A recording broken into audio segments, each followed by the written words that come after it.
এশিয়ার ক্রিকেট প্রেমীদের জন্য বড় খবর। 2027 সালের এশিয়া কাপ ফের অনুষ্ঠিত হতে চলেছে 50 ওভারের ফরম্যাটে।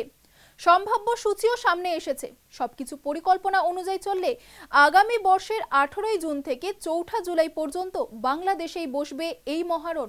ফলে বিশ্বকাপের আগে এই টুর্নামেন্টকে ঘিরে ইতিমধ্যেই শুরু হয়েছে জোর প্রস্তুতি। আবারও ওয়ানডে ক্রিকেটের উত্তেজনায় ফিরছে এশিয়া কাপ। 2027 সালের এশিয়া কাপ 18 জুন থেকে 4 জুলাই পর্যন্ত আয়োজনের পরিকল্পনা করা হয়েছে। টুর্নামেন্টের আয়োজক হিসেবে থাকছে বাংলাদেশ। যদিও এশিয়ান ক্রিকেট কাউন্সিল এখনো আনুষ্ঠানিক সূচি প্রকাশ করেনি, তবুও সম্ভাব্য দিনক্ষণ সামনে আসতেই বাড়ছে উৎসাহ। 2025 সালের টি-20 সংস্করণের পর এবার আবারও 50 ওভারের ফরম্যাটে ফিরছে এশিয়া কাপ। ফলে ভারতীয় ক্রিকেট প্রেমীদের মধ্যে নতুন করে জল্পনা শুরু হয়েছে। আবারও কি এশিয়া কাপের মঞ্চে দেখা যাবে রোহিত শর্মা ও বিরাট কোহলিকে?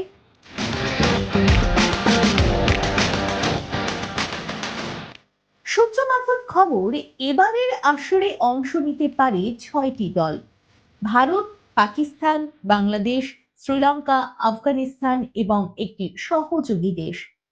মোট 13টি ম্যাচ হওয়ার সম্ভাবনা রয়েছে। তবে 2027 সালের ওয়ানডে বিশ্বকাপের মাত্র 3 মাস আগে অনুষ্ঠিত হবে এই টুর্নামেন্ট। তাই দক্ষিণ আফ্রিকা, নামিবিয়া ও জিম্বাবুয়েতে অনুষ্ঠিতব্য বিশ্বকাপের আগে এটিকেই সবচেয়ে গুরুত্বপূর্ণ প্রস্তুতি হিসেবে দেখছেন ক্রিকেট বিশেষজ্ঞরা।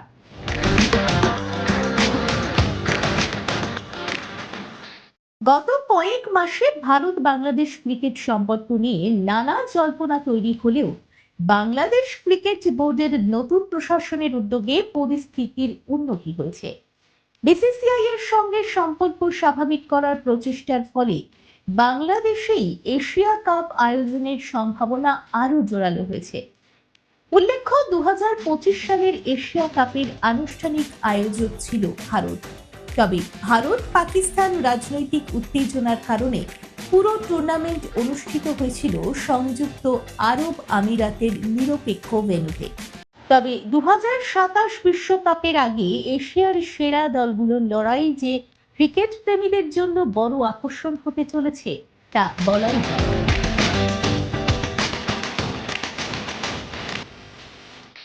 দেখুন এই সময়ের তথ্য ও চিত্র প্রতিদিন রাত 9টায় ও সকাল 8টায় শুধুমাত্র চ্যানেল ওয়ানে।